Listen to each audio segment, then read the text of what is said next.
اسی زمین سے اور اسی مٹی سے انسان کو پیدا فرمائیں گے۔ اس کے اوپر جو ہے نا وہ واقعہ دوبارہ اللہ نے بیان فرمایا حضرت آدم علیہ السلام کی پیدائش کا، کہ یہ ابلیس نے اس وقت جو باتیں کی اور کیسے پھر اللہ تبارک و تعالیٰ نے حضرت آدم علیہ السلام کو پیدا فرمایا، اور ابلیس نے جو اللہ تبارک و تعالیٰ سے وعدہ کیا تھا کہ میں لوگوں کو بہکا کر رہوں گا، اللہ تبارک و تعالیٰ نے بھی کہا تھا کہ بھئی ٹھیک ہے تو جس کو بہکانا ہو بہکا لے، لیکن میرے خاص بندے جو ہے تیرے بہکاوے میں نہیں آئیں گے۔ اور اس کے بعد اللہ نے فرمایا تھا قال ھذا صراط علی مستقیم، فرمایا کہ یہ میرا سیدھا راستہ ہے اور جو اس راستے کو فالو کرے گا وہ مجھ تک پہنچ جائے گا۔ ان عبادی لیس لک علیہم سلطان الا من اتبعک من الغاوین، اور اللہ تبارک و تعالیٰ نے بیان فرمایا کہ میرے بندوں پر تیرا بس ذرا بھی نہیں چلے گا مگر یہ کہ جو تیرے بہکاوے میں آ جائے اور تیری پیروی کرنے لگ جائے۔ یہاں تک بات ہوئی تھی، اور آگے اللہ نے فرمایا کہ وَإِنَّ جَهَنَّمَ لَمَوْعِدُهُمْ أَجْمَعِينَ، اور بے شک جہنم ان سب کی وعدہ گاہ ہے۔ یعنی اللہ تبارک و تعالیٰ فرماتے ہیں کہ جو کوئی شیطان کی پیروی کرے گا اور اس کی اتباع میں لگے گا، اللہ فرماتے ہیں کہ ان کو جہنم کا وعدہ ہے۔ اور جہنم کے بارے میں اللہ نے بیان فرمایا لہا سبعۃ ابواب لکل باب منہم جزء مقسوم، اس کے 7 دروازے ہیں اور ہر دروازے کے لیے ان میں سے لوگوں کے لیے الگ الگ حصہ ہے۔ یعنی گویا کہ یہاں پہ جو ہے اللہ تبارک و تعالیٰ فرماتے ہیں کہ جیسے الگ الگ اعمال کے حساب سے لوگوں کے گروپ بنیں گے اور وہ گروپ میں گویا کہ جہنم میں داخل ہو رہے ہوں گے، تو 7 دروازے ہوں گے، 7 گیٹ جہنم کے ہوں گے، یعنی 7 قسم کے لوگ ان کو ڈیوائیڈ کیا جائے گا جو میجر بڑے بڑے گناہوں کے اعتبار سے، اور اس کے اعتبار سے ان کو جو ہے نا اس میں یہ کیا جائے گا۔ اور بعض مفسرین نے یہاں پہ یہ بات بھی بیان فرمائی ہے کیونکہ 7 کا عدد جو ہے نا عربی زبان میں کافی بہت سی مرتبہ کثرت کے لیے بھی استعمال ہوتا ہے، 7 اور 70 کا جو لفظ اس سے بار بار استعمال ہوتا ہے، تو فرمایا کہ یہاں یہ مراد ہے کہ بہت سے دروازے ہوں گے۔ یہ بہرحال دونوں باتیں یہاں پہ کہی گئی ہیں۔ آگے اللہ تبارک و تعالیٰ نے جب یہاں پہ یہ بتا دیا کہ جو لوگ شیطان کی اتباع کریں گے، شیطان کی پیروی کریں گے، ان کے ساتھ اللہ تبارک و تعالیٰ یہ معاملہ فرمائیں گے۔ اب آگے جو مضمون شروع ہو رہا ہے اس مضمون کے اندر اللہ تبارک و تعالیٰ نے یہ بات بتائی کہ جو شیطان کے بہکاوے میں نہ آئے اور اپنی اصلیت کو یاد رکھے اور اس کے اعتبار سے اللہ تبارک و تعالیٰ کے احکامات کو بجا لائے اور شیطان کی طرح اپنی اکڑ فون نہ دکھائے، تو اللہ تبارک و تعالیٰ نے ایسے بندوں کے لیے کیا رکھا ہے اس کا ذکر یہاں پہ اللہ تبارک و تعالیٰ بیان کرتے ہیں۔ فرمایا کہ ان المتقین فی جنات وعیون، اللہ تبارک و تعالیٰ فرماتے ہیں کہ بے شک پرہیزگار لوگ باغوں اور چشموں میں ہوں گے۔ فی جنات وعیون، یہاں چونکہ ظاہر ہے کہ ان کو زندگی میں پریشانیاں ہوئی ہیں کیونکہ اپنی خواہشات کو دبانا اور خواہشات کو جو ہے نا پیچھے ڈال کر اللہ کے احکامات کو فالو کرنا یہ آسان نہیں ہوتا، خاص طور پر جب کہ شیطان بھی لگا ہوا ہے، اور شیطان بھی ایسا ہے کہ اس کا کام ہی یہ ہے اور وہ کبھی ہم سے غافل نہیں ہوتا۔ شیطان کا کام ہی یہ ہے کہ کسی طریقے سے انسان کو جو ہے اللہ کے راستے سے، صحیح راستے سے بہکائے۔ اس کے بعد اللہ تبارک و تعالیٰ نے فرمایا کہ ادخلوها بسلام آمنین، ان میں داخل ہو جاؤ سلامتی کے ساتھ، بے خوف و خطر۔ یعنی بے خوف و خطر کا مطلب کیا ہے کہ اللہ تبارک و تعالیٰ فرماتے ہیں کہ یہاں جب تم جنت میں داخل ہو رہے ہو تو نہ داخلے کے وقت تمہیں کوئی پریشانی ہوگی اور نہ داخل ہونے کے بعد تمہیں کوئی پریشانی ہوگی، اور ہر اعتبار سے کسی قسم کی کوئی پریشانی، گھبراہٹ، خوف یا کسی چیز سے پالا نہیں پڑے گا۔ اچھا، دوسرے یہ کہ ایک بات بڑی عجیب ہے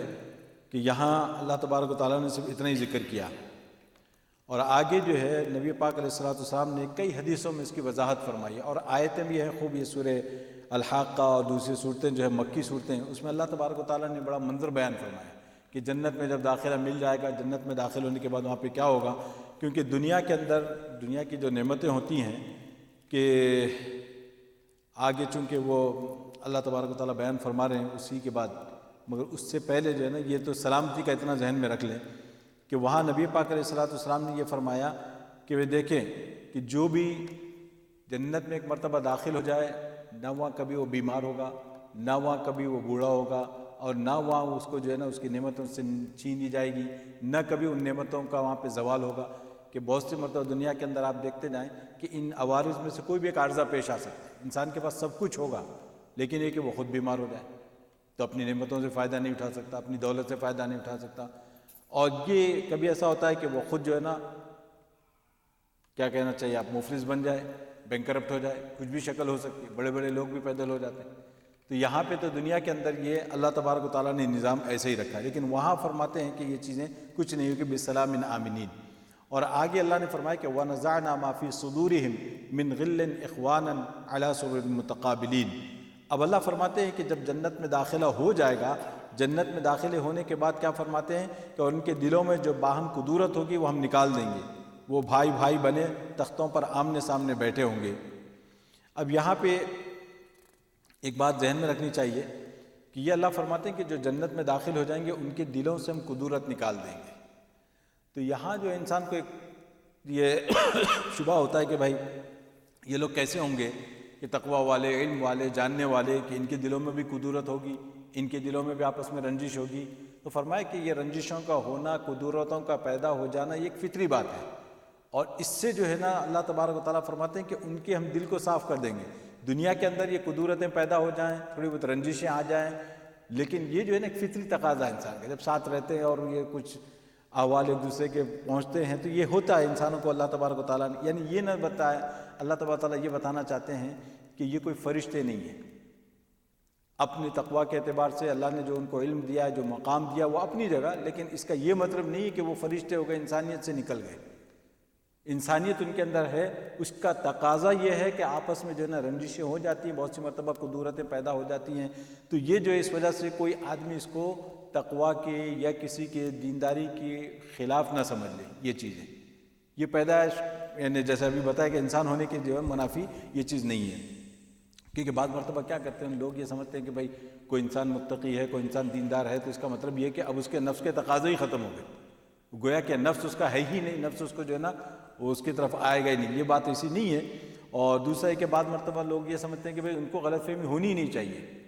غلط فہمی تو کسی بھی وجہ سے ہو سکتی ہے، ایک تو غلط فہمی کا ہونا، دوسرا یہ کہ اگر کوئی ایسی بات ہو جائے تو آپ کا جو ہے نا اس سے نکل جانا، یعنی ان چیزوں کا آپ کے ذہن میں بالکل بھی اس کا خیال نہ آنا۔ مطالبہ آیا؟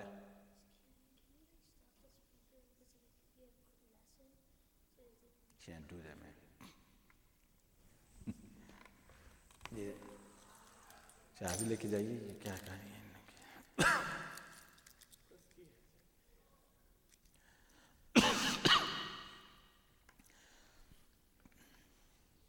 یار تھوڑے دن پہ ہوتا ہے مسئلہ، وہ اسپیکر کھلا رکھ دیتے ہیں ادھر سے، ہاں کیونکہ یہ مسجد کا ایریا جو ہے وہ پورا وہ میرا خیال ہے کل پارٹی واٹی تھی تو وہ اس وقت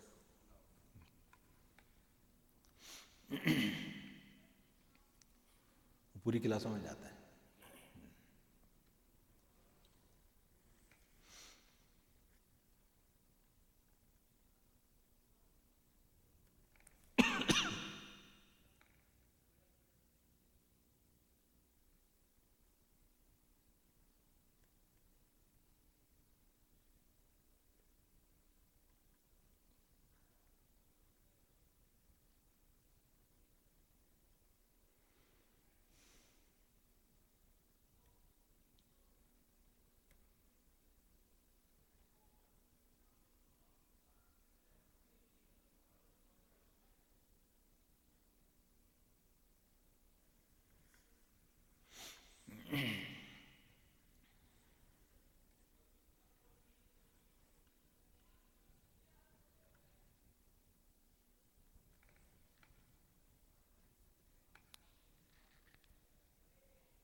یہ صرف لوکل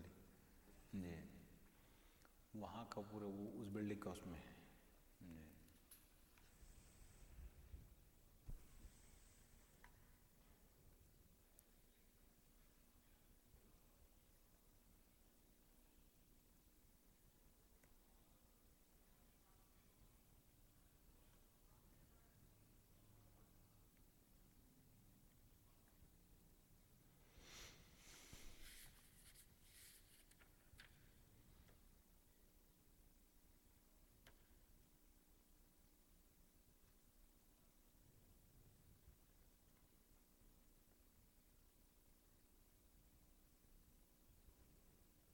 کہاں وہ اسپیکر بند کرنے گئے ادھر سنڈے اسکول میں ہاں پتہ ہے کہ نہیں ان کو پتہ ہے ان کو معلوم ہے نہیں معلوم کوشش کر رہا ہوں اس کا مطلب ہم جاری رکھیں تاکہ ان کو پتہ چلے کچھ ہو بھی اچھا بسم اللہ الرحمن الرحیم تو یہ جو وَنَزَعْنَا مَا فِي صُدُورِهِم مِّن غِلٍّ إِخْوَانًا عَلَىٰ سُرُرٍ مُتَقَابِلِينَ اور جو کچھ ان کے دلوں میں کینہ ہوگا اسے ہم دور کر دیں گے سب بھائی بھائی کی طرح رہیں گے آمنے سامنے تختوں پر یہ اللہ تبارک و تعالیٰ جو اہل جنت ہوں گے ان پر جو بہت سی نعمتیں ہوں گی ان میں ایک بڑی نعمت یہ ہوگی کہ ان کے آپس کی جو قدورتیں ہوں گی ان کو صاف کر دیا جائے گا اور جب یہ جنت میں پہنچیں گے جنت میں بالکل اس کا کوئی معاملہ ہی نہیں ہوگا جیسے یہاں پہ کبھی کوئی بات ہو جائے انسان سے تو وہ چیز نکلتی نہیں ذہن سے اس نے فلاں موقع پہ بات کہی تھی اس نے فلاں موقع پہ یوں کیا تھا اس طرح سے جو ہے نا وہ چیزیں ہاتھ بھی ملاتے ہیں سلام بھی ہوتا ہے لیکن بات دل جو ہے نا وہ صفائی نہیں ہوتی جیسی ہونی چاہیے تو اب یہ قیامت میں جب اللہ تبارک تعالیٰ جنتیوں کو جنت میں پہنچائیں گے تو اس وقت نکال دیں گے اور اس وقت جو ہے نا یہ سب چیزیں بھلا دی جائیں گی ختم ہونا اب تو یہ بات اصل میں یہ بتانا چاہ رہا تھا کہ یہ انسانی فطرت کا تقاضا ہے کوئی آدمی اس کو دینداری سے نہ جوڑے ٹھیک ہے دیندار لوگ اس معاملے میں کم ملوث ہوں گے لیکن اس کا یہ مطلب نہیں ہے کہ وہ بالکل ہی اس سے ماورا ہوں گے ان کے اندر بھی یہ کیفیتیں ہوں گی یہ چیزیں پیدا ہوں گی اور آپس میں ایک دوسرے سے کبھی رنجش ہو جائے کبھی قدورت پیدا ہو جائے یہ انسانی فطرت کا خاصہ ہے اور اس کے لیے آپ دیکھیں کہ ہمارے سامنے جو مثالیں ہیں ایسی مثالیں ہیں کہ جس کی وجہ سے ہمیں بڑی ڈھارس بنتی آپ دیکھیں کہ سیدنا علی رضی اللہ تعالیٰ نے ایک طرف ہیں سیدہ عائشہ ایک طرف ہے اب کتنی بڑی یہ جو ہے نا یہ باتیں کیا مسئلہ اتنی دیر لگ گئی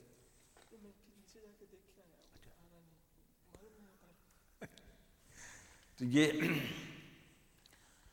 معاملہ یہ ہے کہ اور ادھر حضرت علی حضرت معاویہ یعنی صحابہ ہیں دونوں طرف اور یہ جو ہے نا اس کی وجہ سے ہمیں بڑی ڈھارس بنتی ظاہر ہے کہ دونوں کے دونوں جو ہے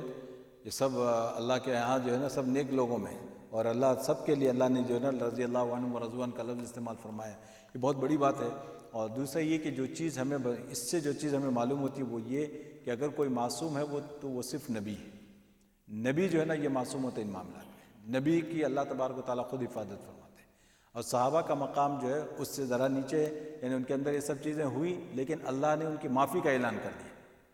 صحابہ کا معاملہ یہ ہے کہ اللہ نے ان کی معافی کا اعلان کر دیا اب اس کے بعد والے جو ہیں ان کے لیے کوئی گارنٹی نہیں ہے اللہ اپنی مغفرت سے اپنی بخش سے معاف کر دے اور اللہ جو ہے نا لیکن وہاں پہ یہ ہے صحابہ کے بارے میں کہ ہم جو ہے نا ان کے بارے میں بھی کوئی ایسی جو ہے نا چیز دل میں نہیں رکھ سکتے کیوں کہ اللہ نے ان کی معافی کا اعلان کر دیا کئی جگہوں پر قرآن میں جو ہے نا اللہ نے ان کی معافی کا اعلان کیا تو اس وجہ سے جو فرمایا کہ وَنَزَعْنَا مَا فِي صُدُورِهِم مِّن غِلٍّ إِخْوَانًا عَلَىٰ سُرُرٍ مُتَقَابِلِينَ اور یہ سرور بھی جو ہے نا اخوانن کا لفظ استعمال فرمایا بالکل جیسے بھائی بھائی کی طرح ہوتے ہیں وہاں پہ اور آپس میں بالکل ان کا بیٹھنا اٹھنا بالکل غایت محبت کے ساتھ اور بالکل ایک دوسرے کے ساتھ ایک دوسرے کا خیال کرنے والے اور یہ سرور کے معنی آتے ہیں جیسے سریر جو ہے نا سریر کے معنی آتے ہیں تخت کے یہ اونچی جگہ جو ہوتی ہے جہاں پہ آدمی جو ہے نا آرام سے بیٹھتے ہیں اور آپس میں ایک دوسرے کے ساتھ باتیں ہوتی ہیں خوش گپیاں جس کو کہا جاتا ہے تو ایسے موقع کے لیے سریر کا لفظ جو استعمال ہوتا ہے تو اللہ نے یہاں پہ اس کی جمع استعمال فرمایا سرور اور متقابلین کا مطلب یہ ہے کہ آپ دیکھیں گے کہ جیسے محفل لگتی ہے تو محفل میں کیا ہوتا ہے کہ آدمی دیکھتا ہے کہ بھئی ایک دوسرے کے سامنے بیٹھے تبھی تو جو ہے نا باتیں ہو رہی ہے، مذاق ہو رہا ہے، ایسی مذاق ہو رہا ہے سب یہ. تو اس طریقے سے وہاں پہ وہ محفل سجے گی کہ وہاں جب جو ہے نا اونچی جگہوں پر ایک دوسرے کے سامنے بیٹھیں گے. اور یہ جنت کا منظر اللہ تبارک و تعالیٰ بیان فرما رہے ہیں کہ وَنَزَعْنَا مَا فِي صُدُورِهِم مِّن غِلٍّ إِخْوَانًا عَلَىٰ سُرُرٍ مُّتَقَابِلِينَ. اور آگے اللہ تبارک و تعالیٰ نے فرمایا کہ لَا يَمَسُّهُمْ فِيهَا نَصَبٌ وَمَا هُم مِّنْهَا بِمُخْرَجِينَ، کہ اس کے اندر ان کو کوئی تکلیف چھوئے گی بھی نہیں اور نہ وہ اس میں سے کبھی نکالے جائیں گے. یہ جنت کا معاملہ اللہ تبارک و تعالیٰ بیان فرما رہے ہیں کہ وہاں کبھی ان کو کوئی تکلیف نہیں ہوگی. اب یہ کبھی کوئی تکلیف نہیں ہوگی کا کیا مطلب؟ یہی اب دنیا کا نظام دیکھ لیں آپ، ساری دنیا کی دولت آپ کے پاس موجود ہے لیکن آپ بیمار ہیں. فرمایا کہ وہاں یہ نہیں ہوگا. یہ جتنی اللہ تبارک و تعالیٰ نے نعمتیں دی ہیں انسان کو، وہاں پہ یہ ہوگا کہ کسی قسم کی کوئی تکلیف ان کو نہیں چھوئے گی، کوئی پریشانی نہیں ہوگی، کسی قسم کا کوئی غم نہیں ہوگا. لا خوف علیہم ولا هم یحزنون. اور آگے جو ہے فرمایا کہ وما هم منها بمخرجین، وہ کبھی وہاں سے نکالے بھی نہیں جائیں گے. یہ بھی ایک عجیب بات ہے. یعنی یہ نہیں کہ وہاں کی اللہ کی جو نعمتیں ہیں جنت میں، وہ نعمتیں صرف کامل اور اکمل ہی نہیں بلکہ ہمیشہ رہنے والی، باقی اور دائم بھی ہوں گی، ہمیشہ رہے گی. کیونکہ یہاں پہ یہ بھی ہو سکتا ہے نا کہ آپ کو سب کچھ دے دیا جائے، اس کے بعد کہا جائے کہ بھائی آپ کو ٹائم لیمٹ لگا دی جائے، اتنے سال کے لیے آپ اس میں انجوائے کریں جتنا چاہیں جا کر. تو وہ آدمی کے بیک آف دا مائنڈ میں وہ چیز چلتی رہتی ہے کہ بچہ میری ٹائم لیمٹ آ رہی ہے، قریب آ رہی ہے. وہ اس کو جو ہے نا مزہ اس کا ویسے ہی کم ہو جاتا ہے. اور جیسے جیسے ٹائم لیمٹ قریب آئے گی، حالانکہ ابھی 2 سال ہوں گے، 4 سال ہوں گے، لیکن وہ اسی وقت سے جو ہے نا وہ تو یہاں دنیا کا معاملہ ایسے ہی ہے. ساری دنیا کی دولت اس کو دے دی جائے انسان کو اور اس کے بعد کہا جائے تمہیں مرنا ہے، تمہیں مرنا ہے. اب وہ کب مرنا ہے؟ یہ ساری نعمتیں چھن جائیں گی، جیسے ہی مرو گے تو معاملہ ختم ہو جائے گا. لیکن وہاں کا معاملہ یہ ہوگا وما هم منها بمخرجین. اور دوسری بات یہ ہے کہ کہیں ایسا نہ ہو کہ آدمی یہ سمجھ لے کہ بھئی یار ہر وقت وہی چیزیں ملے، انسان کو نعمتیں ملے تو جو ہے نا انسان بور ہو جاتا ہے، یہ جو دوسری چیز کی خواہش کرتا ہے. فرمایا کہ جنت کے اندر یہ نہیں ہے. یہ جو دوسری چیز کی خواہش کرنا یا کسی وقت سے کسی چیز سے بور ہو جانا، یہ دنیا کا خاصہ ہے، یہ صرف دنیا کی حد تک ہے. اور وہاں پر اللہ تبارک و تعالیٰ جو جنت کی نعمتیں ایسی عطا فرمائیں گے کہ وہ جو ہے نا کبھی بور نہیں ہوگا انسان. وما هم منها بمخرجین. اور وہاں دوسری جگہ اللہ نے کیا فرمایا سورہ القاریہ میں؟ فی عیشۃ راضیہ.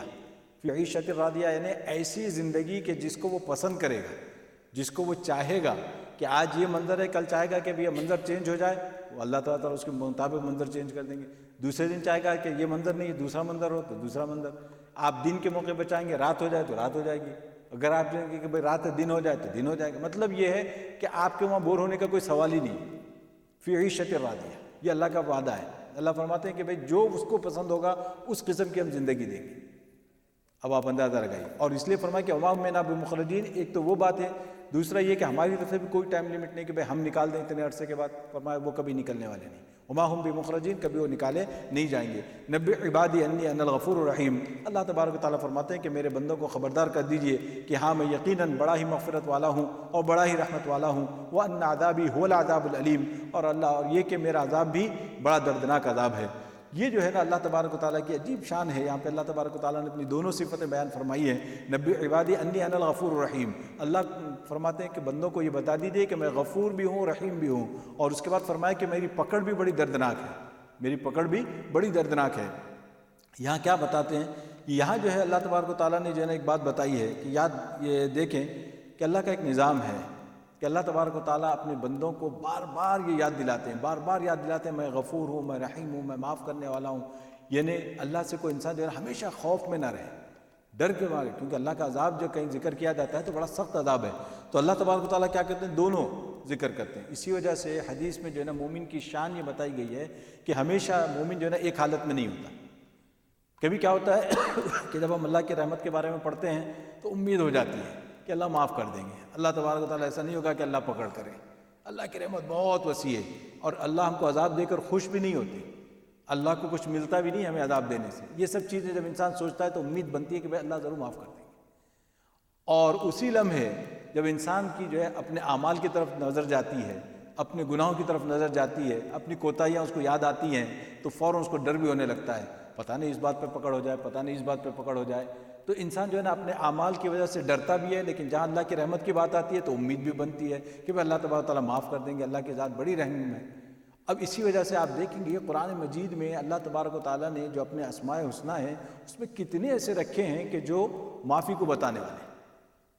اللہ کی پکڑ والے نام آپ کو کہاں ملتے ہیں؟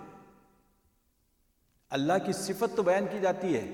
لیکن اللہ کے ناموں میں آپ دیکھیں گے غفور، رحیم، رحمان، رحیم، ودود، یعنی ایسے اتنے نام اللہ تبارک و تعالیٰ نے ذکر فرمائے ہیں کہ اللہ محبت کرنے والے، اللہ معاف کرنے والے، بہت زیادہ معاف کرنے والے، اور اللہ معافی کو پسند کرنے والے، غافر، غفور، یعنی ایسے ایسے الفاظ اللہ تبارک و تعالیٰ نے ذکر فرمائے ہیں، اور یہی بتانے کے لیے کہ اللہ کی معافی جو ہے یہ غالب ہوتی ہے، اللہ کی معافی جو ہے نا غالب ہے۔ لیکن ایک عجیب بیلنس رکھا ہے اسلام نے، کہا کہ بھئی اللہ کی رحمت کو تم دیکھتے ہوئے ایسے نہ ہو جاؤ کہ بالکل، یعنی کیا کہنا چاہیے، آپ اتنی زیادہ امید کی کیفیت پیدا ہو جائے کہ آپ کہیں مجھے کچھ کرنے کی ضرورت نہیں، اللہ تو معاف کرنے ہی والے، یہ نہ ہو جائے۔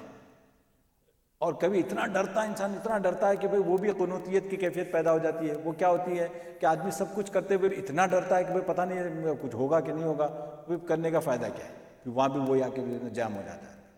فرمایا یہ بات نہیں ہے۔ تو اس کے لیے سب سے بہترین جو طریقہ ہمیں کرنا ہے وہ یہ کہ کرتے بھی رہیں اور ڈرتے بھی رہیں، جو ذمہ داریاں ہیں وہ ادا کرتے رہیں، اللہ سے ڈرتے بھی رہیں، اللہ سے امید بھی رکھیں کہ یا اللہ آپ کی ذات سے امید ہے کہ آپ قبول کر لیں گے۔ ڈر بھی لگتا ہے ایک طرح سے کہ بھئی پتہ نہیں اللہ کے یہ معیار کے مطابق ہے نہیں، ظاہر ہے کہ ہماری عبادتیں کہاں اس لیول کی ہیں، لیکن یہ کہ کرتے بھی رہیں ڈرتے بھی رہیں، دونوں چیزیں یہاں پہ اللہ تبارک و تعالیٰ نے ہمیں یہ بتا دی۔ نبئ عبادی انی انا الغفور الرحیم وان عذابی هو العذاب العلیم۔ اور ایک بات یاد رکھیں کہ یہ جو ہے دوسرا اس سے پہلے بھی یہ بات آئی تھی کہ اللہ تبارک و تعالیٰ کی یہ جو دونوں صفتیں ہیں، رحمان و رحیم ہونا، معاف کرنے والا ہونا، یہ سب کچھ بخشنے والا ہونا، اور اللہ جس کو چاہے معاف کر دے، تو اللہ کی رحمت، اللہ کا معاف کرنا، اللہ کی بخشش، اس کے لیے جو ہے نا اللہ نے کوئی قید نہیں لگائی کہ اسی کو معاف کروں گا یا اسی کو معاف کروں گا۔ اللہ فرماتے ہیں لمن یشاء، جس کو وہ چاہے اللہ معاف کر دے۔ لیکن پکڑ کے بارے میں اللہ تبارک و تعالیٰ نے قید لگائی ہے۔ عذاب کے بارے میں اللہ نے کہا سب کو نہیں عذاب دوں گا، وہاں کہا کہ تم اگر کوئی کوالیفائی ہوئے اپنے اعمال کی وجہ سے تو، اور وہاں بھی اللہ تبارک و تعالیٰ فرماتے ہیں کہ میں ان میں سے بھی کتنوں کو اللہ تعالیٰ معاف کر دیں گے بغیر کسی اس کے۔ دیکھیں کہ ایسا عجیب قانون اللہ نے بتایا ہے کہ یہ دینے کی بات آئے، معاف کرنے کی بات آئے تو وہاں پہ کوئی قید نہیں، جس کو چاہے جتنوں کو چاہے اللہ معاف کر دے۔ جب پکڑ کی بات آ رہی ہے تو اللہ فرماتے ہیں کہ بھئی دیکھو وہ بھی تمہارے اعمال کی وجہ سے، لیکن وہاں پر بھی اللہ کہتے ہیں کہ بھئی میں اس میں سے بھی جس کو چاہوں گا معاف کر دوں۔ یہ ایک عجیب جو ہے نا اللہ تبارک و تعالیٰ کی رحمت اور عذاب کا جو قانون ہے اس کو ذہن میں رکھیں۔ نبئ عبادی انی انا الغفور الرحیم وان عذابی هو العذاب العلیم۔ اور اس سے پہلے بھی جیسے بات آئی کہ بھئی اللہ تبارک و تعالیٰ کی جو رحمت ہے رحمت اتنی زیادہ ہے کہ اس کے 100 حصے کر کے اللہ نے جو ہے نا ایک حصہ دنیا میں نازل کیا، ایک حصہ دنیا میں نازل کیا، اور 99 حصے جو اپنے پاس رکھے۔ تو اب اندازہ لگائیے ان 99 حصوں کو جب اللہ عمل میں لائیں گے تو کیا کیفیت ہوتی ہوگی۔ ہم دنیا کے اندر دیکھتے ہیں کہ کیسے ایک دوسرے سے جو ہے نا جتنے رشتے ہیں دنیا کے، اور حتیٰ کہ انسانوں کے علاوہ جانوروں تک بھی آپ جا کے دیکھ لیں، جانور بھی اپنے بچوں سے جو محبت کرتے ہیں اسی 1% رحمت کی وجہ سے اللہ کی۔ تو ان سب کو اگر جمع کریں آپ تو کتنی بڑی رحمتیں بن جائیں گی، لیکن وہ بھی اللہ کی رحمت کا 1%۔ تو اس وجہ سے جو ہے نا اللہ کے یہاں رحمت کا حصہ بہت زیادہ ہے۔ اللہ ہر بات پہ، یعنی وہ جیسے فارسی کا ایک شعر ہے، رحمت حق بہا نمی جوید، رحمت حق بہا نمی جوید، یعنی پڑھنے میں تو فرق ہو جاتا ہے، الفاظ بالکل وہی ہے۔ اللہ کی رحمت جو ہے نا آپ سے کوئی وہ معاملہ مطالبہ نہیں کرتی کہ بھئی آپ کو کچھ یہ کیا جائے، بلکہ رحمت حق بہانہ می جوید، اللہ کی رحمت بہانہ ڈھونڈتی ہے کیسے معاف کیا جائے۔ اللہ کی رحمت بہانہ ڈھونڈتی ہے معافی کے لیے کہ اس نے یہ کر لیا، اچھا چلو معاف کر دیا، یہ کام کر دیا تو معاف کر دیا، فلاں خدمت کر دی تھی کسی معاف کر دیا، ہمارے کسی مخلوق کی خدمت کر دی تھی معاف کر دیا۔ اسی وجہ سے آپ دیکھیں گے کہ کئی بزرگوں کے واقعات ایسے آتے ہیں کہ وہ بڑے بڑے اولیاء اللہ، بڑے بڑے اتنے زندگی میں جو انہوں نے کئی کتابیں لکھی، بڑے یہ کرنے والے، سب کچھ کرنے والے، اور معافی کس پہ ملتی ہے؟ معمولی سی کسی جانور کی خدمت کرنے پہ، معمولی سی جانور کی خدمت کرنے پہ۔ وہ کہتے ہیں کہ ہم نے اتنی بڑی بڑی کتابیں لکھی، اتنے بڑے بڑے واز کیے، اتنی بڑی بڑی عبادتیں کی، ساتھ راتیں اللہ کی اس میں لگائی، اللہ نے اس کو تو کاؤنٹ میں دیکھا ہی نہیں، پوچھا ہی نہیں اس کے بارے میں۔ اللہ نے کہا کہ فلاں موقع پہ تم نے ہمارے فلاں جو ہے نا ایک مخلوق کی خدمت کی تھی، اس کی وجہ سے ہم تمہیں معاف کر دیں، ختم۔ تو اب دیکھیں یہاں پہ ایک بات اور ذہن میں رہے کہ کنفیوژن آدمی کو نہ ہو، یہ جو ہے یہ اللہ کا اس طرح معاف کرنا، یہ اللہ تبارک و تعالیٰ کا جو ہے نا یہ ضابطہ نہیں ہے، یہ ضابطے کی کارروائی الگ ہوتی ہے۔ ضابطہ تو وہی جو وہ کر کے گئے ہیں اچھے اعمال، لیکن رابطے کا معاملہ اللہ کہتا ہے میری مرضی، مجھے اس کو دیکھنے کی ضرورت ہی نہیں، تم نے یہ کام کیا، یہی مجھے اتنا پسند آیا کہ وہ اگر نہ بھی ہوتا تو تمہیں معاف کر دیتا۔ تو کہ اگر آدمی بولے کہ بھائی چھوٹے چھوٹے کام کر کے چلے جائے، یہ بات نہیں ہے۔ اب یہ نہیں معلوم کہ ہم کو اللہ کو کون سا پسند آ جاتا ہے، اور جو ہے اس امید پر کہ چھوٹا کام قبول کر لیا جائے، بڑے کام نہ کرنا، یہ خود بڑی جہالت ہے۔ یہ خود بڑی جہالت ہے کہ آپ کو ایک ذمہ داری سونپی گئی ہے، آپ اس ذمہ داری کو تو ادا نہیں کر رہے ہو، کہیں گے کہ بھائی میں دوسرے کام کر لیتا ہوں۔ اس ذمہ داری کو ادا کرتے ہوئے اس کے ساتھ جو ایکسٹرا کریڈٹس جو ملتے ہیں، ان ایکسٹرا کریڈٹس میں سے کوئی چیز بھی قبول ہو جائے تو کام بن جاتا ہے انسان کا۔ تو یہ اس کو یا اللہ تبارک و تعالیٰ فرمایا نبی عبادی انی انا الغفور الرحیم وان عذابی هو العذاب الالیم۔ اور آگے جو ہے اللہ تبارک و تعالیٰ نے، اور ایک بات یاد رکھنی چاہیے، بھی بڑی عجیب، یہ جو نبی وان عذابی هو العذاب الالیم، اللہ فرماتے ہیں کہ میرا عذاب بڑا دردناک ہے۔ میرا عذاب بڑا دردناک ہے کا مطلب کیا ہے کہ اس کو جو ہے دنیا کی کوئی بھی تکلیف انسان کو پہنچ جائے، کتنی تکلیف ہو جائے،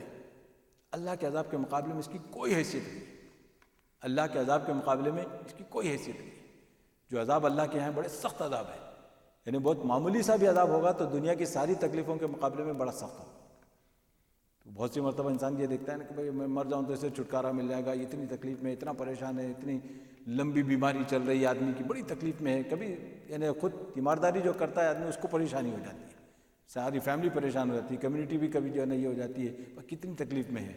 ٹھیک ہے بیچارہ جو بھی ہے، اللہ نے اس کی حیات لکھی ہے تو ہے زندہ، لیکن یہ کہ کوئی یہ اپنے آپ کو وہ یوں کہے اور میں ختم کر لیتا ہوں اپنے آپ کو اس وجہ سے کہ بھائی اس تکلیف سے چھٹکارا مل جائے،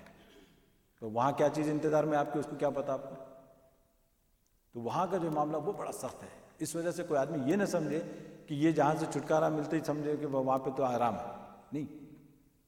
تو اس وجہ سے یہاں جیسی بھی حالت میں اللہ تبارک و تعالیٰ رکھے، اللہ کی اپنی حکمتیں ہوتی ہیں کہ کبھی جو ہے یہ مضمون تو ہمارے سامنے باہر آ چکا ہے کہ اللہ تبارک و تعالیٰ جو ہے نا انسان کو کبھی تکلیف میں، پریشانی میں مبتلا اس لیے فرماتے ہیں کہ اس کو ایک رینک اللہ کو دینا ہوتا ہے۔ مثال کے طور پر اگر آپ کے لیے اللہ تبارک و تعالیٰ نے نمبر 10 رکھا ہے کہ بھئی اس کو نمبر 10 تک جانا ہے، اس کا مقام 10ویں نمبر تک کا ہے، اب آپ اپنے اعمال کے ذریعے سے 7 یا 8 تک پہنچ پائے ہیں، اب یہ جو 2 اور جو درجے آپ کو پہنچنے ہیں، اللہ تبارک و تعالیٰ اس طریقے سے انسان کو پہنچا دیتے ہیں، تکلیف کے ذریعے سے، پریشانیوں کے ذریعے سے، اس کو صبر کی توفیق دے دیتے ہیں اور اس کو جو ہے نا بیماریوں میں مبتلا کر کے اس کو جو ہے نا وہاں تک پہنچا دیتے ہیں۔ یہ اللہ کی طرف سے جو حصہ لکھا ہوا ہے وہ آپ کو مل کر رہے گا۔ اگر اپنے اعمال کے ذریعے نہیں پہنچ پایا انسان تو اللہ تبارک و تعالیٰ دوسرے طریقے سے اس کو پہنچا دیتے ہیں، لیکن وہ بھی اللہ کی رحمت کا حصہ ہوتا ہے۔ یہ میں کہنا چاہ رہا ہوں کہ کوئی یہ نہ سمجھ لے کہ یہ تکلیف کو دیکھ کر آدمی صرف یہ نہ سمجھے کہ یہ عذاب ہو رہا ہے اللہ کی طرف سے یا پریشانی کا، یہ عام طور پہ ہمارا کانسیپٹ یہی ہے حدیثیں اس کی بھی ہے کہ یہ جو پریشانیاں بھی آتی ہیں تو ہمارے اعمال کی وجہ سے، لیکن ہر ایک کے لیے ایسا نہیں ہے۔ اگر ایسا ہوتا تو پھر انبیاء کو پریشانیاں نہ آتی، انبیاء پریشان نہ ہوتے، ان کو نہ ستایا جاتا۔ اور آپ کو معلوم ہے کہ جب سب سے زیادہ مصیبتیں، پریشانیاں جو آتی ہیں وہ انبیاء کو آتی ہیں، اشد البلاء الانبیاء، یعنی سب سے زیادہ تکلیفیں جو پریشانیاں آتی ہیں وہ انبیاء کو ہوتی ہیں۔ تو آپ دیکھیں کہ کیسے اللہ تبارک و تعالیٰ نے دونوں چیزیں بیان فرمائی ہیں۔ تو ونبئہم آگے جو ہے یہ ونبئہم عن ضیف ابراہیم،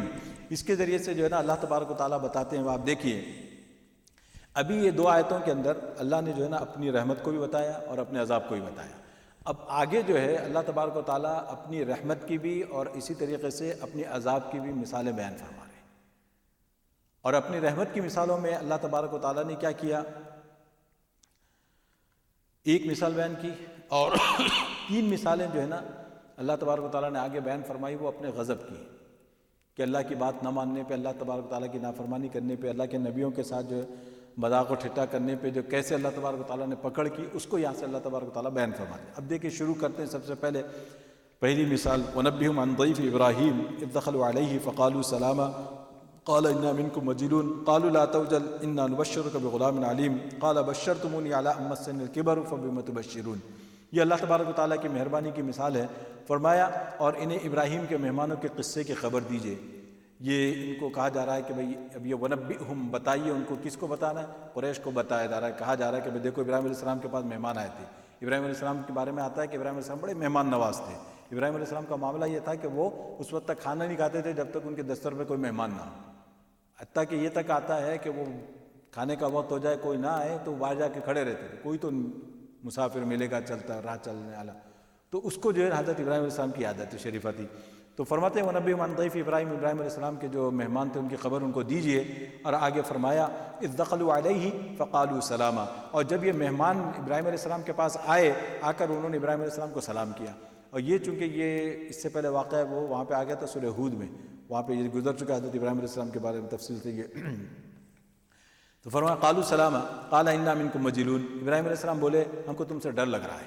ہم کو تم سے ڈر لگ رہا ہے. یہ کیوں ڈر لگ رہا ہے؟ یہاں پہ اس کا ذکر نہیں ہے، وہاں پہ ذکر ہے دوسری جگہوں پر سورہ زاریات میں اور سورہ ہود میں کہ حضرت ابراہیم علیہ السلام کے بعد جیسے مہمان پہنچے تو حضرت ابراہیم علیہ السلام کی جیسے عادت شریفہ تھی کہ وہ ان کا زیادہ سے زیادہ اہتمام کرتے، خاطر تواضع کرتے، تو فوراً گئے آپ نے بچڑے کو ذبح کیا، بچڑے کو ذبح کر کے جو ہے نا اس کا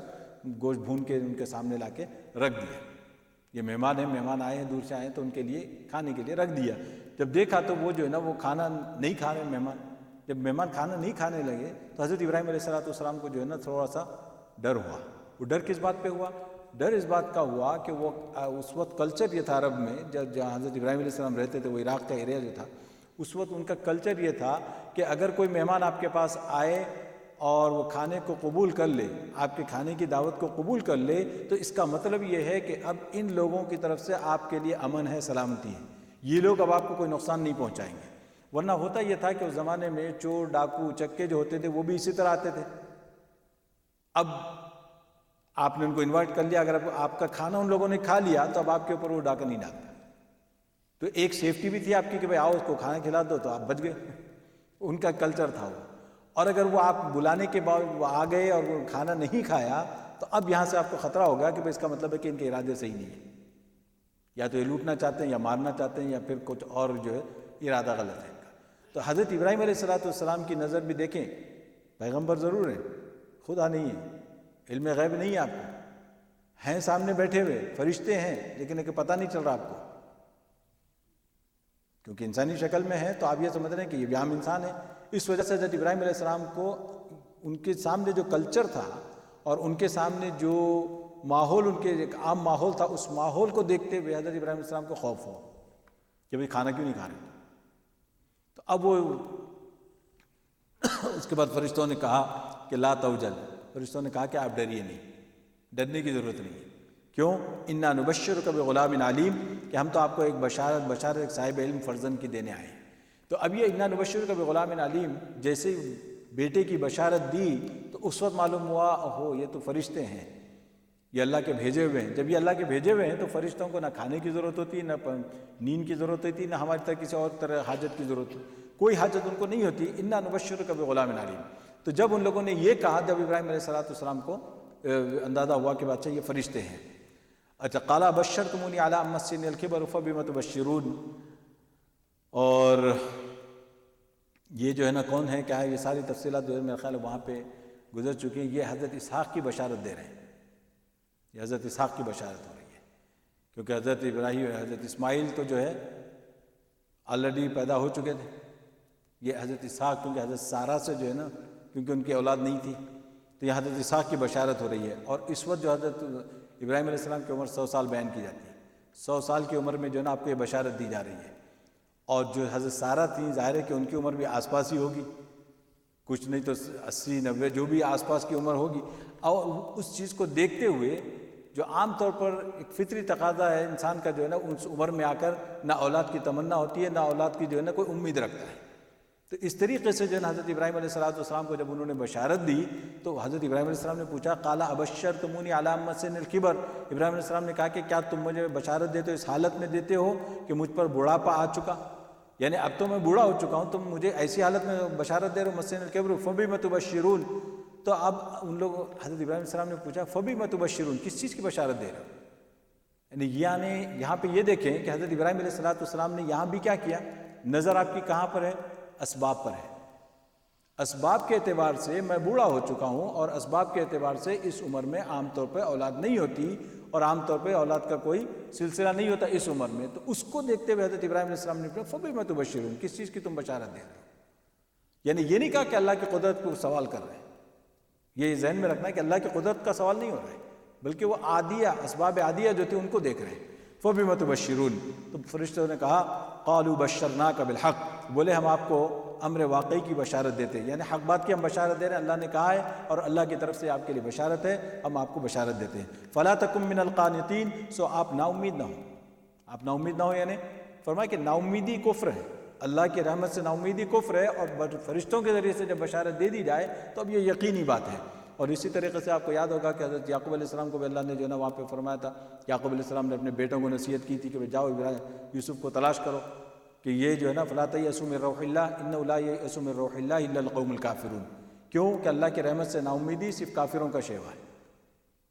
مومن جو ہے اللہ کی رحمت سے نا امید نہیں ہوتا۔ اللہ جو چاہے کر سکتے ہیں، اللہ جس وقت چاہے کر سکتے ہیں، اسباب الگ چیز ہے۔ یہاں جو ہے نا اللہ تبارک و تعالیٰ نے فرمایا کہ یہاں پہ تم اسباب کی وجہ سے نا امید نہ ہو۔ قال ومن یقنط من رحمت ربہ الا الضالون، ابراہیم علیہ السلام نے فرمایا کہ اپنے پروردگار کی رحمت سے نا امید ہوتا ہی کون ہے؟ بجز گمراہوں کے، یعنی اللہ کی رحمت سے نا امیدی یہ تو سوائے کافروں کے اور کوئی نہیں کر سکتا۔ تو گویا کہ یہاں پہ اللہ تبارک و تعالیٰ نے گویا ابراہیم علیہ السلام کی زبانی بھی یہ بات بتا دی کہ بھئی نا امیدی جو ہے صرف کافروں کا شیوا ہے، نا امیدی مسلمان اور جو اللہ کے اوپر ذات کے اوپر ایمان رکھنے والا ہے وہ نا امیدی نہیں کر سکتا۔ قال فما خطبكم ایھا المرسلون، اب دیکھیں کہ حضرت ابراہیم علیہ السلام کو جب یہ پتہ چل گیا کہ یہ فرشتے ہیں، یہ بھیجے گئے ہیں اور ابراہیم علیہ السلام کے پاس آئے ہیں،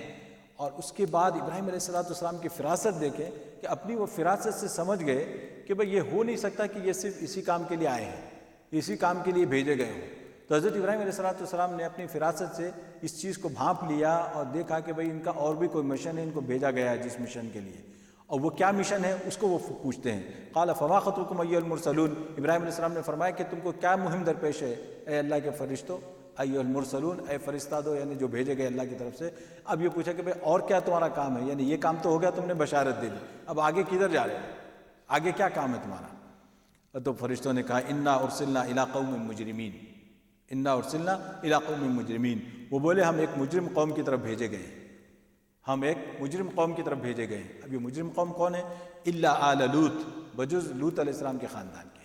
کیونکہ حضرت ابراہیم علیہ السلام اور حضرت لوط علیہ السلام یہ رشتہ دار تھے، اور جیسے کہ روایت ان سے معلوم ہوتا ہے کہ حضرت لوط علیہ السلام حضرت ابراہیم کے بھانجے یا بھتیجے ہوتے ہیں،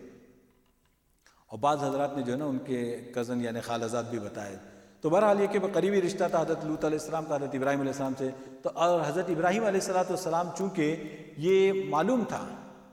کہ حضرت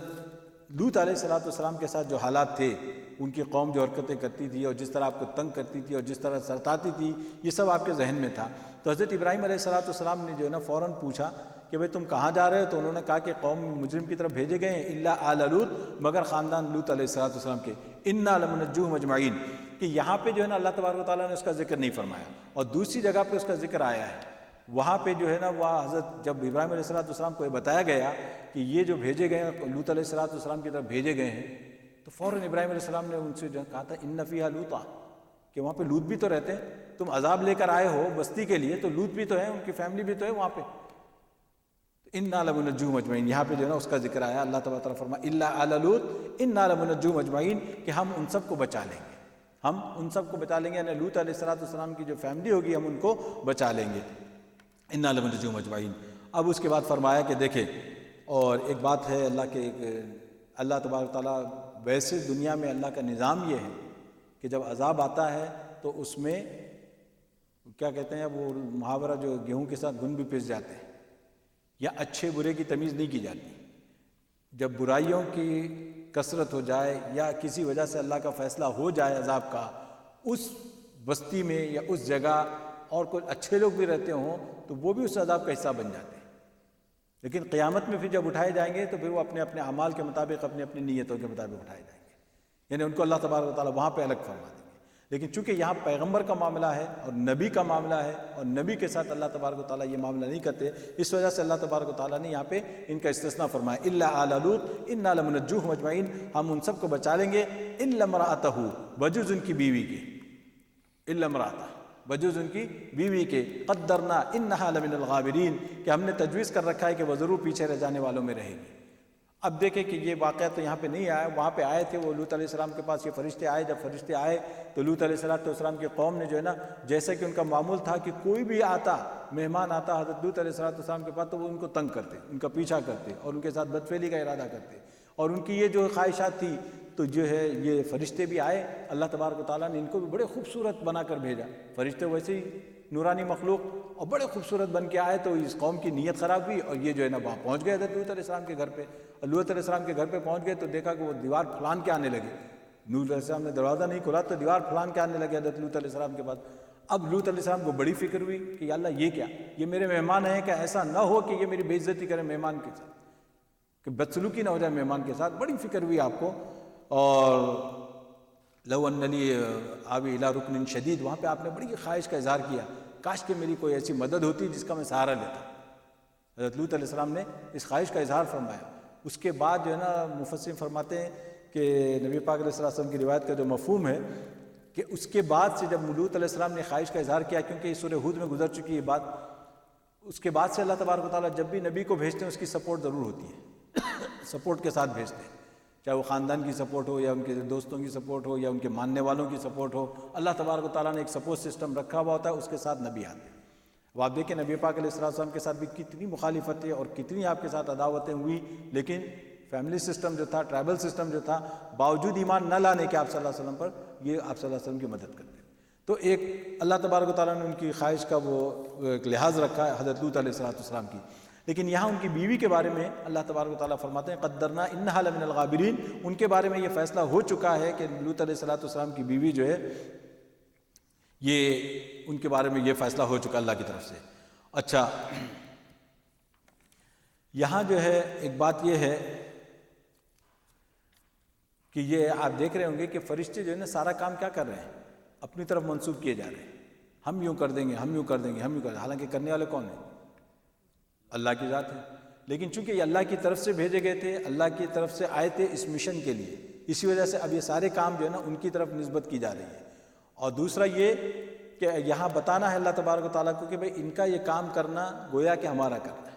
یہ اللہ سے اتنے قریب ہے کہ ان کا کام اللہ کا کام شامل ہے۔ اس وجہ سے اللہ تبارک و تعالیٰ فرماتے ہیں کہ الا علی لوط انا لمنجوم اجمعین الا امرأته قدرنا انها لمن الغابرین۔ حضرت لوط علیہ السلام کی بیوی اور اسی طرح سے حضرت نوح علیہ السلام کی بیوی کا بھی ذکر جیسے وہاں دوسری جگہ پر بھی آتا ہے ان دونوں کے بارے میں، یہ دونوں جو ہے نا یہ کافرہ تھے، لیکن یہ کہ ان انبیاء کو اس کا علم ہو نہ ہو یہ ضروری نہیں ہے۔ تو اس وجہ سے جب عذاب کا موقع آیا اس وقت یہ سامنے آ گئی ان کی، کیونکہ لوط علیہ السلام کو یہ کہا گیا تھا کہ بھائی بالکل یعنی فجر سے پہلے جو ہے نا آپ اپنی قوم کو یعنی اپنی فیملی کو لے کے نکل جائیں۔ جب آپ نے کہا کہ بھائی چلو، بیوی نے انکار کر دیا، میں نہیں آؤں گی۔ اب یہ جو ہے نا اس وقت حضرت لوط علیہ السلام کو پتہ چلا کہ بچہ یہ بھی انہی میں سے، یعنی اس وجہ سے جو ہے نا فرمایا قدرنا انہا لمن الغابرین فلما جاء آل لوط المرسلون، اور اس کے بعد فرماتے ہیں پھر جب وہ فرشتہ لوط علیہ السلام کے گھرانے میں آئے قال انکم قوم منکرون، تو لوط علیہ السلام نے کہا کہ تم تو اجنبی قوم کے لوگ معلوم ہوتے ہو۔ یعنی یہاں لوط علیہ السلام فرماتے ہیں کہ دیکھو جیسے ابراہیم علیہ السلام کو ابھی وہ پتہ نہیں چل پایا تھا کہ یہ کون ہے، اسی طریقے سے حضرت لوط علیہ السلام کے ساتھ بھی یہی ہوا۔ جب فرشتے آئے تو کہا انکم قوم منکرون، کچھ نئے لوگ لگتے ہو، کہیں اور سے آئے ہو، کوئی باہر سے آئے ہو، کون ہو تم لوگ، ہم تو واقف نہیں ہے تم سے، انکم قوم منکرون قالوا بل جئناک بما كانوا فيه يمترون، وہ بولے یعنی فرشتوں نے یہ کہا کہ بلکہ ہم تو آپ کے پاس وہ لے کر آئے ہیں جس کے باب میں یہ شک کیا کرتے تھے۔ یعنی اللہ تبارک و تعالیٰ نے فرشتوں کے ذریعے سے بتاتے ہیں کہ بھئی ہم وہ چیز لے کر آئے ہیں جس کے بارے میں آپ کی قوم شک کیا کرتی تھی، کہ جب لوط علیہ السلام نے ان کو ڈرایا اللہ کے عذاب سے تو وہ مذاق اڑاتے تھے کہ یہ عذاب کی کیا بات کر رہے ہو، کیا دھمکی دے رہے ہو ہمیں، اللہ کا عذاب کوئی چیز نہیں آتی۔ تو جب یہ شک کرتے تھے تو فرشتوں نے کہا بل جئناک بما كانوا فيه يمترون واتیناک بالحق وانا لصادقون، اور ہم ان کے پاس یقینی ہونے والی چیز لے کر آئے ہیں اور بے شک ہم بالکل سچے ہیں۔ یعنی کہا کہ بھائی اب اللہ تبارک تعالیٰ کی طرف سے فیصلہ ہو چکا ہے، عذاب آنا ہے اور اس کو ہم لے کر آئے اور یہ بالکل ہونے والی چیز ہے۔ فَأَسْرِ بِأَهْلِكَ بِقِطْعٍ مِّنَ اللَّيْلِ وَاتَّبِعْ أَدْبَارَهُمْ وَلَا يَلْتَفِتْ مِنكُمْ أَحَدٌ وَامْضُوا حَيْثُ تُؤْمَرُونَ، سو آپ رات کے کسی حصے میں اپنے گھر والوں کو لے کر چلے جائیے اور آپ ان کے پیچھے پیچھے چلیے، اور تم لوگوں میں سے کوئی پیچھے مڑ کر نہ دیکھے۔ آپ دیکھیں یہ انسٹرکشنز کس کو دی جا رہی ہیں؟ حضرت لوط علیہ السلام کو اور حضرت لوط علیہ السلام کی فیملی کو یہ ساری انسٹرکشن دی جا رہی ہے، اور اس میں یہ کہا جا رہا ہے کہ بھائی آپ اپنے لے کر چلیں ان کو، اور پیچھے پلٹ کر نہ دیکھیں، پیچھے مڑ کر نہ دیکھیں ان کے ساتھ کیا ہو رہا ہے۔ اسی وجہ سے بعض روایتوں سے معلوم ہوتا ہے کہ ان کی بیوی بھی ساتھ چلی لیکن پیچھے مڑ کر دیکھنے والوں میں رہ گئی۔ جب پیچھے مڑ کر دیکھا کہ قوم کا کیا ہو رہا ہے، وہ بھی ان میں شامل ہے۔ یہ فرمایا وَلَا يَلْتَفِتْ مِنْكُمْ أَحَدٌ، اور کوئی پیچھے مڑ کر نہ دیکھے، وَامْضُوا حَيْثُ تُؤْمَرُونَ، اور جہاں کا حکم تم کو ملا ہے سب اسی طرف چلے جاؤ۔ اب یہ جو ہے یہاں یہ سارا کا سارا کیونکہ سب پیچھے واقعات گزر چکے ہیں، یہ سارے انسٹرکشنز اللہ کی طرف سے تھے، اور آگے جہاں پر حکم دیا جا رہا ہے وہاں پہ چلیں، اور یہ سب یہ صدوم جو جگہ تھی، صدوم کا علاقہ جو ہے وہاں پہ یہ رہتے تھے، اور اس طرف سے اللہ تبارک و تعالیٰ نے حکم دیا کہ وہ ادھر چلے جاؤ، اور یہ شام کی طرف جانے کا آپ کو حکم دیا گیا تھا، اور یہاں سے نکل جاؤ، سارا کچھ ہے۔ یہ جو عام طور پر اللہ کی ایک عجیب یہ سنت ہے کہ عام طور پر اس طرح کے جو عذاب آتے ہیں میس لیول پہ، یہ جو ہے پکڑ اللہ کی طرف سے آتی ہے، رات کے وقت آتی ہے عموماً، جب آدمی سوتا ہوتا ہے، غفلت میں ہوتا ہے، یہ اکثر جو ہے نا اللہ کا جو عذاب آتا ہے وہ میس لیول پہ، آپ دیکھیں زلزلے وغیرہ بھی اس طرح کی جو چیزیں عموماً یہ رات میں جو ہے نا، اور وہ بالکل عین قریب فجر کے قریب، اور فجر سے ذرا پہلے جو ہے یہ چیزیں۔ وَقَضَيْنَا إِلَيْهِ ذَلِكَ الْأَمْرَ أَنَّ دَابِرَ هَؤُلَاءِ مَقْطُوعٌ مُصْبِحِينَ، اور ہم نے لوط کے پاس اپنا فیصلہ بھیج دیا کہ صبح ہوتے ان لوگوں کی جڑ ہی بالکل کٹ جائے گی۔ اللہ فرماتے ہیں کہ صبح ہونے سے پہلے، اور چونکہ لوط علیہ السلام کے اوپر کیسے عذاب آیا تھا، اس کے عذاب کے بھی جو ہے نا بہت تفصیل اس کی گزر چکی ہے، اور کیسے اللہ تبارک تعالیٰ کا یعنی ان کے اوپر جو ہے نا وہ پتھروں کا برسنا، پھر ان کی بستی کو اٹھا کر جو اوپر سے دوبارہ پھینک دیا جانا، اور یہ سب کچھ سارے کام کیے گئے۔ وَجَاءَ أَهْلُ الْمَدِينَةِ يَسْتَبْشِرُونَ، اور شہر کے لوگ خوشیاں کرتے ہوئے آئے، یہ شہر کے لوگ خوشیاں کرتے ہوئے آئے۔ اب یہ جو ہے شہر کے لوگ خوشیاں کرتے ہوئے آئے، کس چیز کی خوشی ہو رہی ہے، کس چیز کی خوشیاں؟ اب اللہ تبارک و تعالیٰ نے دوبارہ اس منظر کو بیان کیا کہ جب فرشتے داخل ہو رہے تھے حضرت لوط علیہ السلام کے گھر میں، تو یہ خوشیاں کرتے ہوئے آئے کہ چلو آج ہمارے شکار آ گئے، کیونکہ ان کو بدفعلی کی عادت تھی، اور یہ جو اپنی خواہشات پوری کرتے تھے مردوں ہی سے، تو یہ اس قوم کا بڑا مرض تھا، تو یہ جو ہے نا اس وجہ سے یہ خوشی آئے۔ وجہ اہل المدینہ یستبشرون، کہ یہ جو ان کو لت لگ گئی تھی اس لت کی وجہ سے یہ خوش ہو کر آ رہے تھے، یعنی وہی کہ بھائی آج جو ہے نا جی بھر کے ہم یہ کریں گے وہ کریں گے، اس طریقے سے۔ قال ان هؤلاء ضیفی فلا تفضحون، تو ایسے موقع پر لوط علیہ السلام نے کیا فرمایا؟ لوط علیہ السلام نے کہا کہ یہ لوگ میرے مہمان ہیں، سو مجھے تم عام لوگوں میں تو اس کی وجہ سے تم فضیحت میری مت کرو، یعنی مجھے رسوا نہ کرو میرے مہمانوں کے بارے میں، یہ میرے مہمان ہیں، مہمانوں کا تو خیال کر لو کہ یہ جو باہر سے آئے ہوئے ہیں۔ واتقوا اللہ ولا تخزون، اور آپ نے فرمایا اللہ سے ڈرو اور مجھے مہمانوں کی نظر میں رسوا مت کرو، یعنی اللہ کا واسطہ بھی دیا کہ بھائی اللہ سے ڈرو، اللہ کا واسطہ دیتا ہوں میں تمہیں، تم ایسا نہ کرو کہ تم یہ کرو۔ اچھا ایک بات جو ہے کیونکہ آگے جو ہے نا آگے خود ہی آگے آ رہا ہے، قالوا اولم ننهک عن العالمین، فرمایا وہ بولے کہ کیا ہم نے تم کو دنیا بھر کے لوگوں سے منع نہیں کر دیا تھا؟ یہ یہاں اللہ تبارک و تعالیٰ فرماتے ہیں یہ جو قوم تھی لوط علیہ السلام کی، اس قوم نے جو ہے نا یہ کہا تھا کہ بھائی ہمیں کچھ نہیں چاہیے، ہم تو یہ سب چیزوں کو نہیں دیکھیں گے، ہمیں تو بس یہ لوگ چاہیے۔ اور اس سے پہلے وہ یہ کہتے ہیں کہ بھائی ہم نے آپ کو پہلے بھی منع کر دیا تھا کہ اگر باہر سے کوئی لوگ آئیں گے یا پھر کوئی ہمیں پسند آئے گا تو ہم جو ہے اس کے پیچھے ضرور جائیں گے۔ کیوں کہ یہ ان کو یہ، اور ایک بات یاد رکھیں کہ یہ جو ہے دو قومیں ایسی گزری ہیں کہ جن کو اللہ تبارک و تعالیٰ کی طرف سے عذاب آیا ان کے کفر کے باوجود، ان کے اعمال کی وجہ سے، یعنی کافر قومیں تو اور بھی گزری ہیں، عذاب جو ہے نا صرف کفر کی وجہ سے نہیں آیا، ان قوموں پر جو عذاب آیا ہے کافر ہونے کے باوجود ان کے اعمال کی وجہ سے، اس میں قوم لوط بھی ہے، اور ان کا جو عمل تھا ان کے اعمال میں یہ بدفعلی کرنا، یہ جو ہے نا ان کا ایک خاص عمل بن گیا تھا، اور اسی طریقے سے لوگوں کو جو ہے نا یہ راستے میں ٹھٹھا کرتے تھے، راستے میں کھڑے ہو جاتے تھے، لوگوں کی جانے آنے کے راستوں میں کھڑے ہوتے تھے، کوئی وہاں سے گزرتا تھا تو اس پہ فقرے کسنا اور اس پہ مذاق اڑانا، اور ان کا کوئی اگر یہاں سے خواتین گزر جائیں تو ان کا مذاق اڑانا، ان کے ساتھ چھیڑ چھاڑ کرنا، اور اسی طریقے سے کوئی مرد گزر جائے تو ان کو بھی، چونکہ ان کے لیے دونوں چیزیں تھیں۔ اور پھر اسی طریقے سے ان کی ایک اور بات آتی ہے روایتوں کے اندر کہ مجلس میں جو ہے نا کوئی ہوا خارج کر دے تو اس کا مذاق اڑانا، اور اس کے بعد خوب ہنسی مذاق کرنا، تو یہ کچھ ایسے اعمال تھے اس قوم کے، خاص ان کی ایک نشانی بن گئی تھی، پہچان بن گئی تھی۔ تو تو یہ یہاں پہ فرمایا قالوا اولم ننهک عن العالمین قال هؤلاء بناتی ان کنتم فاعلین، تو لوط علیہ السلام نے فرمایا کہ یہ میری بیٹیاں بھی تو موجود ہیں اگر تمہیں کچھ کرنا ہی ہو۔ اب آپ دیکھیں کہ یہ چونکہ یہ سب باتیں جو ہے نا وہاں پہ سورہ ہود میں گزر چکی ہے کہ وہاں انہوں نے حضرت لوط علیہ السلام نے کہا تھا کہ بھئی یہ سب میری بیٹیاں موجود ہیں، یعنی مطلب یہ ہے کہ اپنی بیٹیوں کو نہیں، کیونکہ نبی ہونے کی حیثیت سے پوری امت جو ہے نا وہ آپ کی اولاد ہے، پوری امت آپ کی اولاد ہے، اسی وجہ سے نبی جو باپ کا درجہ رکھتا ہے اور آپ کی جو گھر والے ہوتے ہیں وہ ماں کا درجہ رکھتی ہیں، اسی وجہ سے امہات المومنین کہلاتی ہیں، ازواج مطہرات۔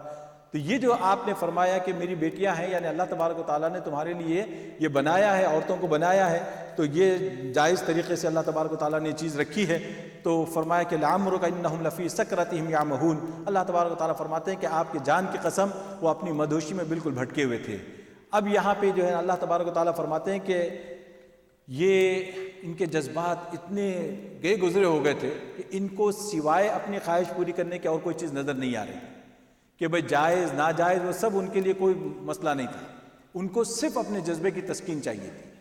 تو اللہ تبارک و تعالیٰ نے یہاں بڑی زبردست قسم اٹھائی ہے، اور قسم کھا کے اللہ تبارک و تعالیٰ فرماتے ہیں لعمرک انہم لفی سکرتہم یعمہون، نبی صلی اللہ علیہ وسلم آپ کی جان کی قسم وہ اپنی مدہوشی میں بالکل بھٹکے ہوئے تھے۔ اب یہاں پہ اللہ تبارک و تعالیٰ کس کی قسم کھا رہے ہیں؟ اب یہاں لوط علیہ السلام کا معاملہ ختم ہو گیا، یہ لعمرک سے مراد نبی پاک علیہ السلام ہے۔ اے نبی آپ کی جان کی قسم، آپ کی عمر کی قسم، آپ کی زندگی کی قسم، لفی سکرتہم یعمہون، کہ وہ اپنی بے ہوشی میں بالکل مدہوش تھے، بھٹکے ہوئے تھے۔ اور یہ جو قسم کھائی جا رہی ہے اللہ کے رسول صلی اللہ علیہ وسلم کی عمر کی، اللہ کے رسول صلی اللہ علیہ وسلم کی زندگی کی، یہ خود اتنی بڑی دلیل ہے کہ نبی پاک علیہ السلام کی زندگی میں کوئی کام ایسا نہیں ہو سکتا کہ جو اللہ کی مرضی کے خلاف ہو، یا اللہ کو ناراض کرنے والا ہو، یا کسی بھی درجے میں اللہ تبارک و تعالیٰ سے دوری کا سبب بن سکتا ہو۔ اگر ایسا ہوتا تو اللہ کے رسول کی عمر کی قسم نہیں کھائی جاتی، کسی کی زندگی کی قسم نہیں کھائی گئی۔ زندگی کی قسم کھانے کا کیا مطلب ہے؟ کہ پوری زندگی کو آپ نے جو ہے نا کسوٹی بنا کر رکھ دیا کہ یہ ہمارے رسول کی زندگی ہے، کوئی اگر کہیں ایک حرف گیری بھی کر سکتا ہو، انگلی بھی رکھ سکتا ہو، یہ چیز اللہ کے رسول صلی اللہ علیہ وسلم کی زندگی میں نہیں ہے۔ اللہ تبارک و تعالیٰ ہم سب کو قرآن مجید کو صحیح طور پر سمجھنے، اس پر عمل کرنے کی توفیق عطا فرمائے۔